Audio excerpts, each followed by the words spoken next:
नमस्कार दोस्तों, मैं मनोज कुमार आपके अपने YouTube चैनल आगाज फाउंडेशन क्लासेज में आप सभी का स्वागत करता हूं।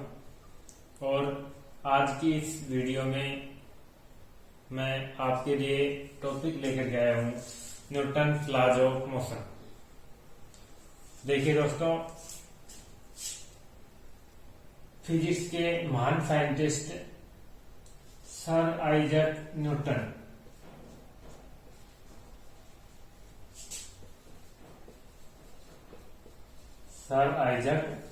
न्यूटन जिनको एंशिएंट फिजिक्स का जनक कहा जाता है, फादर ऑफ एंशिएंट फिजिक्स कहा जाता है, पिता में कहा जाता है।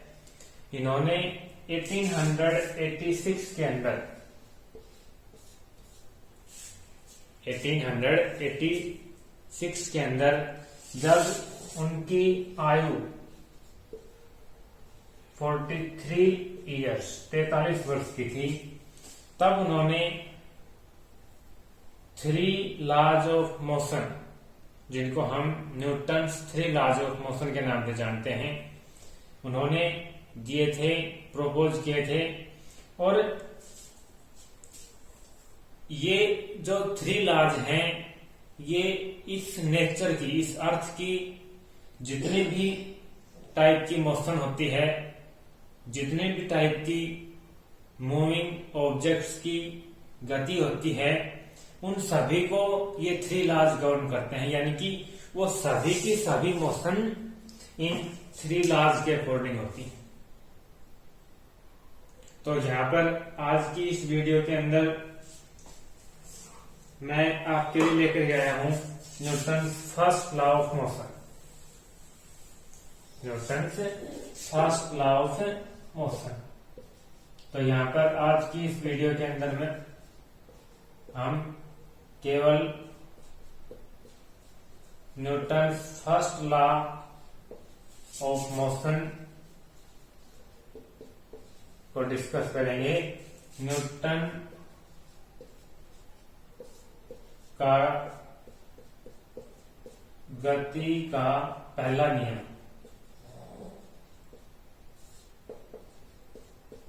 देखो दोस्तों, according to Newton's first law of motion, Newton के गति के पहले नियम के अनुसार ये नियम कहता है, यदि कोई वस्तु विरामावस्था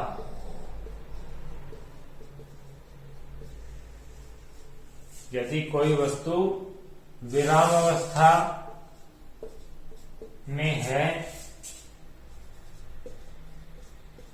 या समान चाल से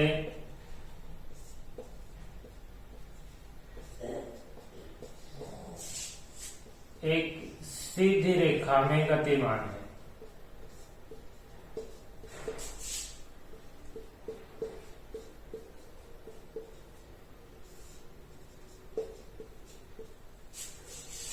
तो वह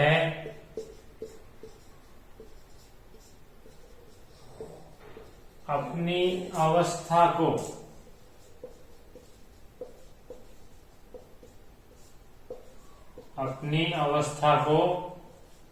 तब तक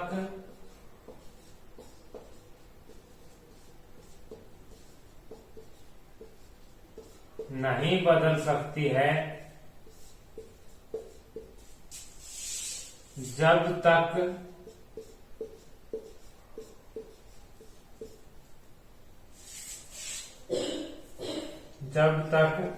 उस पर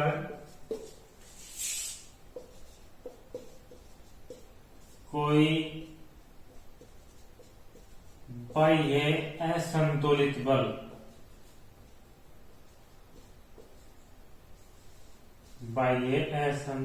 बल कार्यरत नहीं है।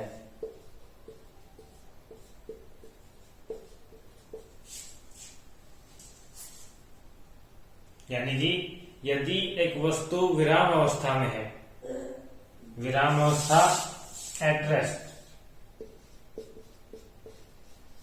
विरामावस्था एट रेस्ट। विरामावस्था हम किसे कहेंगे? जब कोई वस्तु टाइम के रेस्पेक्ट में, टाइम के साथ, समय के साथ अपनी पोजीशन को, अपनी जगह को नहीं बदलता है तो हम उसे विराम अवस्था में कहते हैं, एट रेस्ट कहते हैं। और चाहे वह समान चाल से सीधी रेखा में, समान चाल से एक सीधी रेखा में गतिमान है, मूव कर रही है, मोशन कर रही है, तो इन दोनों ही अवस्थाओं में, ये दोनों ही अवस्थाएं तब तक चेंज नहीं होंगी जब तक उस पर कोई बाह्य असंतुलित बल कार्यरत नहीं है। जब तक उस पर कोई बाह्य असंतुलित बल, एक्सटर्नल अनबैलेंस्ड फोर्स, जब तक उस पर एक्सटर्नल अनबैलेंस्ड फोर्स एक्ट नहीं करेगा, तब तक वह, चाहे वो विराम अवस्था में हो और चाहे वो अपनी समान चाल से सीधी रेखा में गतिमान हो, इन दोनों ही अवस्थाओं को नहीं बदल सकती है। अगर विराम अवस्था में है तो विराम अवस्था में ही रहेगी, और अगर समान चाल से एक सीधी रेखा में गतिमान है तो समान चाल से सीधी रेखा में गतिमान ही रहेगी। अब यहां पर हम देखते हैं कि हम एक साइकिल चलाते हैं, उसको कुछ पेडल मारते हैं, कुछ दूर पेडल मारने के बाद हम उसको पेडल मारना बंद कर देते हैं। जब हम उसको पेडल मारना बंद कर देते हैं तो कुछ टाइम बाद वह रेस्ट में आ जाती है, रुक जाती है। ऐसा क्यों होता है? जबकि ये नियम कहता है कि ऐसा नहीं होना चाहिए, वो रेस्ट में नहीं आनी चाहिए। तो ऐसा क्यों होता है?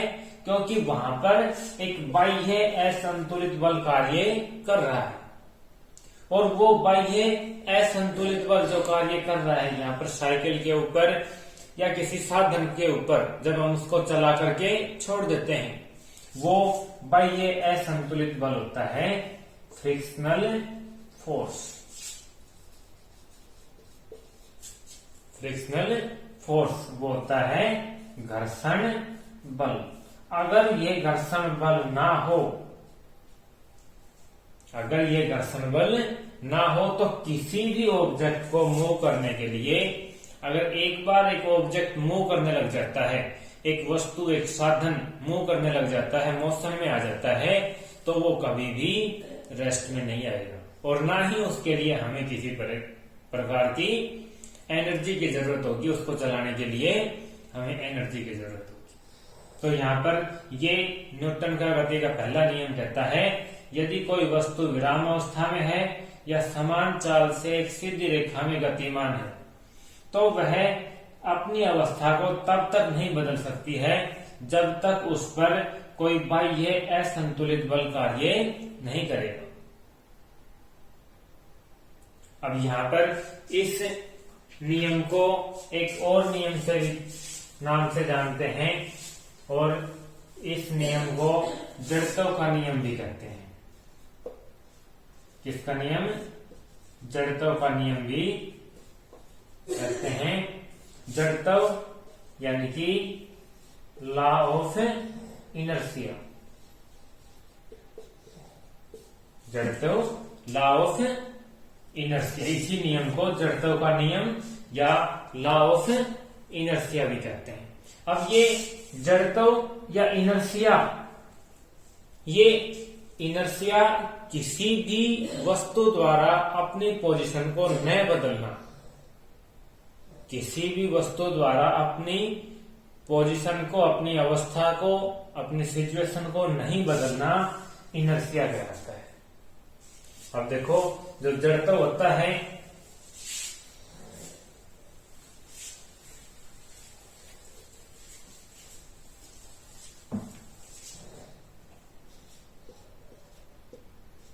जड़त्व तीन प्रकार का होता है। कितने प्रकार का? तीन प्रकार का होता है।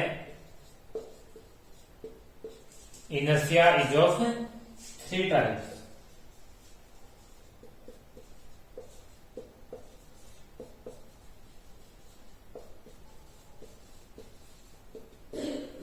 फर्स्ट, विराम अवस्था का जड़त्व।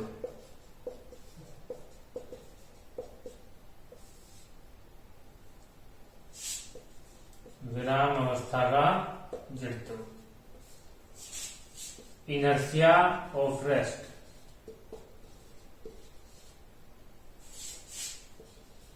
Inertia of rest.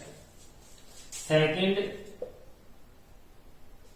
गति का जड़त्व।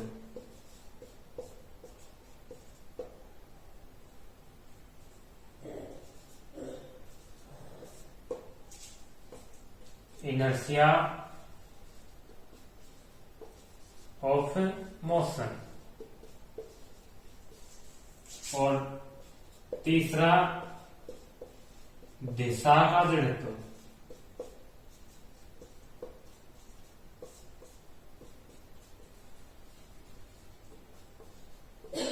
Inertia of direction.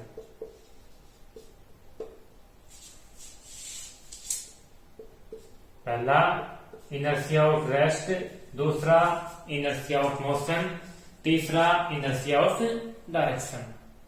अब यहां पर इन तीनों के अंदर देखो, इनर्शिया ऑफ रेस्ट या विराम अवस्था का जड़त्व मतलब जब कोई वस्तु अपनी विराम अवस्था नहीं बदलती है।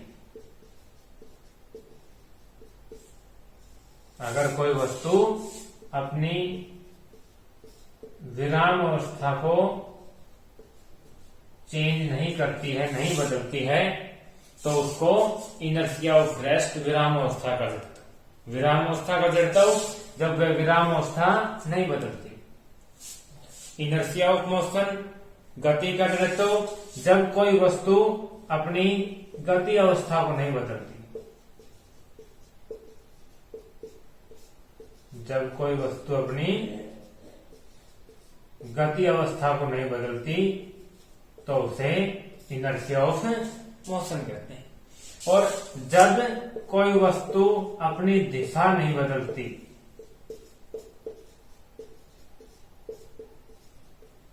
अपनी दिशा को नहीं बदलती, तो उसे इनर्शिया ऑफ डायरेक्शन या दिशा का जड़त्व कहते हैं। ये तीन प्रकार का, विराम अवस्था नहीं बदलती तो विराम अवस्था का जड़त्व इनर्शिया ऑफ रेस्ट, गति अवस्था नहीं बदलती तो गति का जड़त्व इनर्शिया ऑफ मोशन, और दिशा को नहीं बदलती है तो दिशा का जड़त्व इनर्शिया ऑफ डायरेक्शन। अब यहाँ पर हमारी डेली लाइफ के अंदर कुछ सिचुएशंस होती हैं, कुछ कंडीशंस होती हैं जिनको हम इस नियम के आधार पर एक्सप्लेन कर सकते हैं। यहाँ पर देखिए, सबसे पहले यहाँ पर हम एग्जांपल देते हैं। एक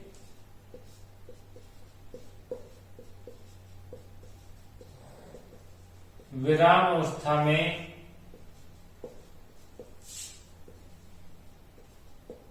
खड़े साधन के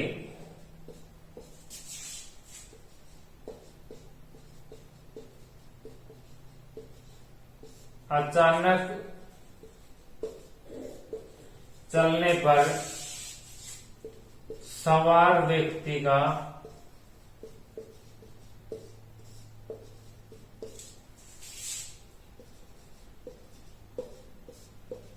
पीछे की तरफ गिरना।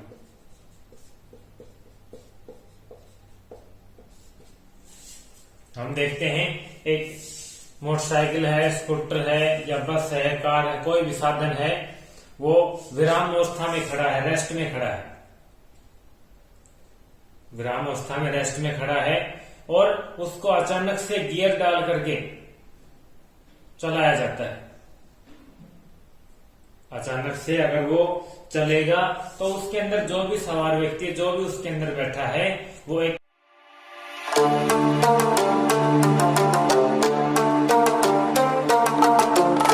एकदम से पीछे की तरफ गिरता है। अब वो पीछे की तरफ क्यों गिरता है? क्योंकि पहले से देखो साधन और उसमें बैठा व्यक्ति दोनों रेस्ट में है, विराम अवस्था में। साधन और उसमें बैठा व्यक्ति दोनों विराम अवस्था में है, रेस्ट में है। लेकिन जैसे ही साधन को चलाया जाता है तो व्यक्ति, साधन तो मोशन में आ जाता है, लेकिन व्यक्ति अपने आप को विराम अवस्था में रखता है, रेस्ट में रखता है, और वो पीछे की तरफ गिरता है। तो यहां पर लगेगा विराम अवस्था का जड़त्व, क्योंकि व्यक्ति अपनी विराम अवस्था को नहीं बदलना चाहता। जो उसमें सवार व्यक्ति है वो अपनी विराम अवस्था को नहीं बदलना चाहता, इसलिए यहां पर विराम अवस्था का जड़त्व। दूसरा, यहां पर हम देखते हैं बारिश के बाद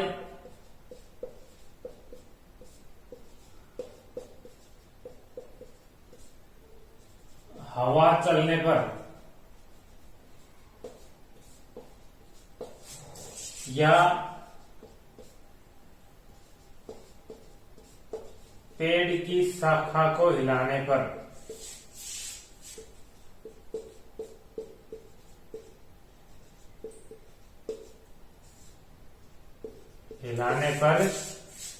पानी का नीचे गिरना।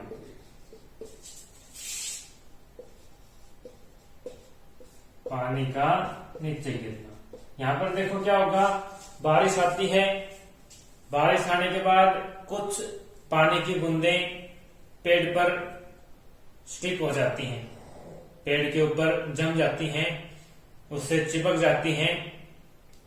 लेकिन जब हवा चलती है, या हम किसी टहनी को, आपने बचपन में बारिश के बाद कुछ बच्चे खड़े हैं, हम टहनी को हिला करके, तो जैसे टहनी को हिलाएंगे पानी नीचे गिरेगा।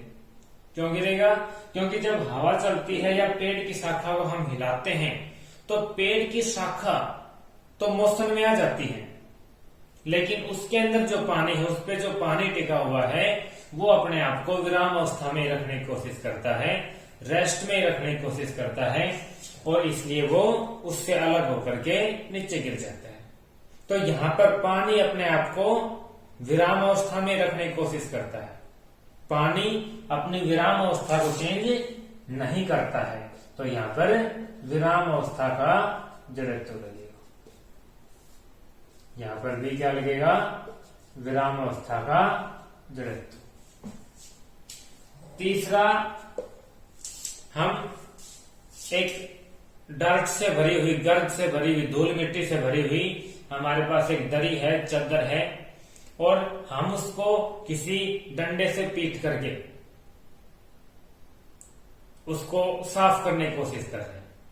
जब हम उसको डंडे से पीटते हैं तो जो दरी होती है, जो चद्दर होती है, वो तो मोशन में आ जाती है, लेकिन उसके अंदर जो धूल कण है, जो मिट्टी है, जो डार्ट है, वो अपने आप को विराम अवस्था में ही रखने की कोशिश करती है, रेस्ट में रखने की कोशिश करती है, और इस कारण वो उससे अलग हो जाती है, अलग होते ही नीचे गिर जाती है। तो तीसरा, किसी डंडे से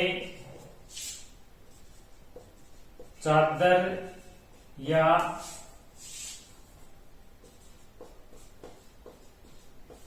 दरी को पीटने पर धूल कणों का नीचे गिरना। यहां पर भी विराम अवस्था का जड़त्व नियम लागू हो रहा है, क्योंकि यहां पर जब हम उसको डंडे से पीटते हैं तो चादर या दरी है वो तो मोशन में आ जाती है, वो तो गति में आ जाती है, लेकिन जो धूल कण होते हैं, डार्ट होती है, मिट्टी होती है, वो अपने आप को रेस्ट में ही, विराम अवस्था में रखने की कोशिश करती है, और वो इससे अलग होकर के नीचे गिर सकती है।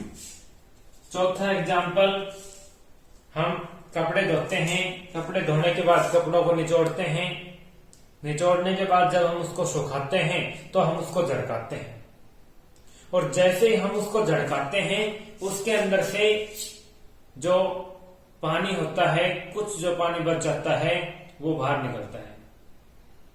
क्यों निकलता है? सेम इसी नियम, जब हम उसको झटकाते हैं तो जो कपड़ा है वो तो मोशन में आ जाता है, गति में आ जाता है, लेकिन जो पानी है वो अपने आप को विराम अवस्था में रखने की कोशिश करता है, वो अपने आप को रेस्ट में रखने की कोशिश करता है और कपड़े से अलग हो जाता है। जैसे वो कपड़े से अलग होता है नीचे गिर जाता है। तो यहां पर भी कपड़े को झड़काने पर पानी का नीचे गिरना, इसमें भी विरामावस्था का जड़त्व नियम भी लागू होता है। पांचवा एग्जाम्पल उदाहरण हम देखते हैं। हम मान लीजिए कि ये एक ग्लास है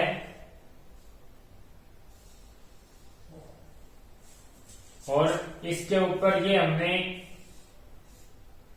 एक कार्डबोर्ड शीट रखी हुई है।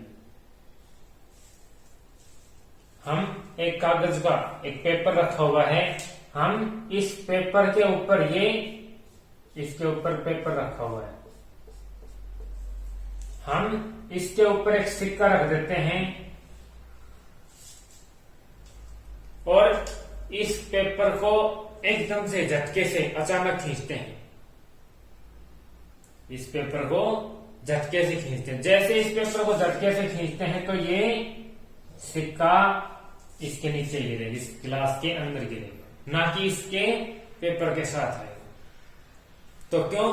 क्योंकि हमने इस पेपर को, कागज को खींचा, कागज को खींचा तो कागज तो मोशन में आ जाएगा, कागज तो गति में आ जाएगा, लेकिन ये जो सिक्का है ये अपने आप को विरामावस्था में रखने की कोशिश करता है, ये अपने आप को रेस्ट में रखने की कोशिश करता है और इसलिए ये इस ग्लास के अंदर ही गिर जाता है। ठीक है, तो यहां पर किसी ग्लास के ऊपर रखे कागज पर रखे सिक्के का कागज को खींचने पर ग्लास के अंदर गिरना, ये भी विरामावस्था का जड़त्व नियम पर ही आधारित होता है। छठा एग्जाम्पल यहां पर एक और लगता है। हम गोली चलाते हैं या कोई पत्थर फेंकते हैं और वो कांच की एक सीट के ऊपर, एक खिड़की के अंदर कांच लगा हुआ है, उस कांच के ऊपर लगता है, तो जहां पर जितना गोली होगी या जितना पत्थर होगा उतना ही उसके अंदर से छेद हो जाएगा। ये पूरा ग्लास नहीं टूटेगा। पूरा ग्लास टूटने की बजाय क्या होगा, जितना गोली होगी या जितना पत्थर होगा उतना ही छेद होगा।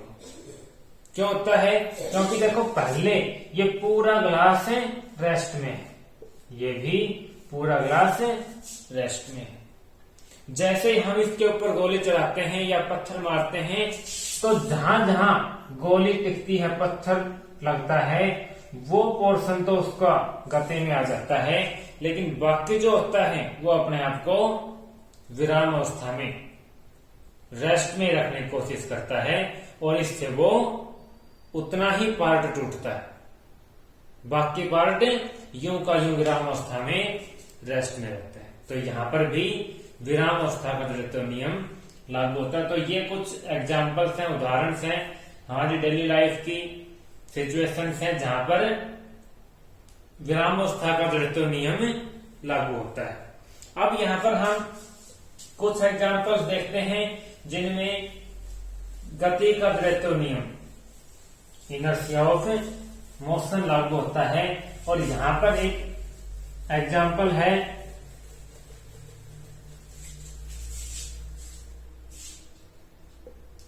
किसी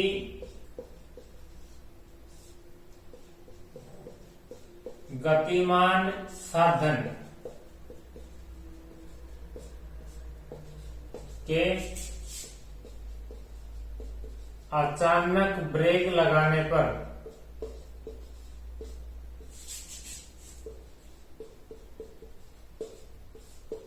लगाने पर उसमें सवार व्यक्ति का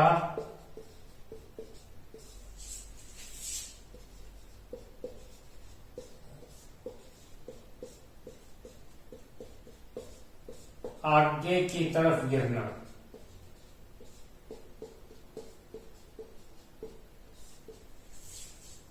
एक साधन है, एक व्हीकल है, जैसे मोटरसाइकिल है, कार है, बस है, स्कूटर, जो भी है, एक फास्ट मूविंग, फास्ट तेज स्पीड से चला जा रहा है और अचानक से कोई आगे आ जाता है, ब्रेक लगाते हैं।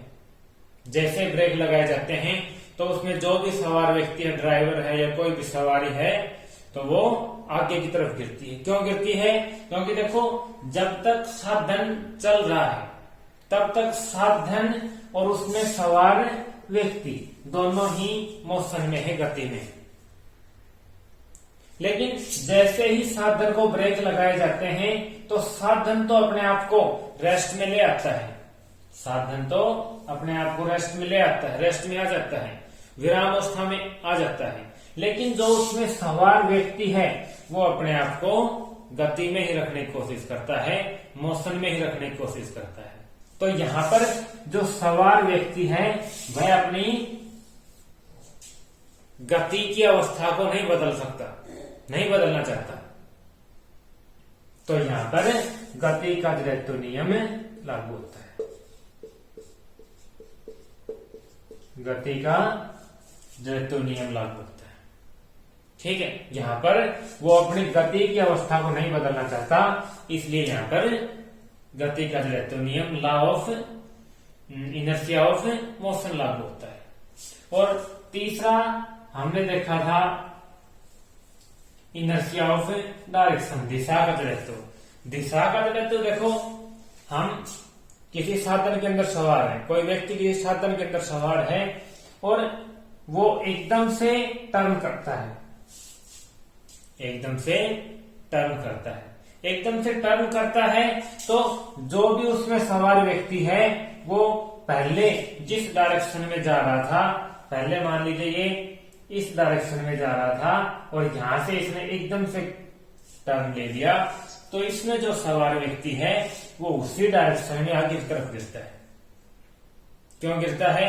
क्योंकि पहले से ये साधन और उसमें सवार व्यक्ति एक सीधी रेखा में गति कर रहे थे, सीधी रेखा में गतिमान थे। लेकिन जैसे ही ये टर्न लेता है, अपनी डायरेक्शन बदलने की कोशिश करता है, तो जो साधन होता है वो तो डायरेक्शन बदल लेता है, लेकिन जो उसमें सवार व्यक्ति है वो अपनी दिशा नहीं बदलना चाहता, वो अपनी दिशा नहीं बदलना चाहता, तो उसी दिशा में गिरता है जिस दिशा में पहले से उसकी मोशन हो रही थी। इस तरह से यहां पर ये अपनी दिशा को नहीं बदलना चाहता, इसलिए यहां पर दिशा का जड़त्व नियम लागू होगा, इनर्शिया ऑफ डायरेक्शन। तो ये था Newton first law of motion, Newton का गति का पहला नियम। उसके ऊपर कुछ आधारित हमारी डेली लाइफ के एग्जाम्पल्स। तो आज के लिए इस वीडियो में इतना ही।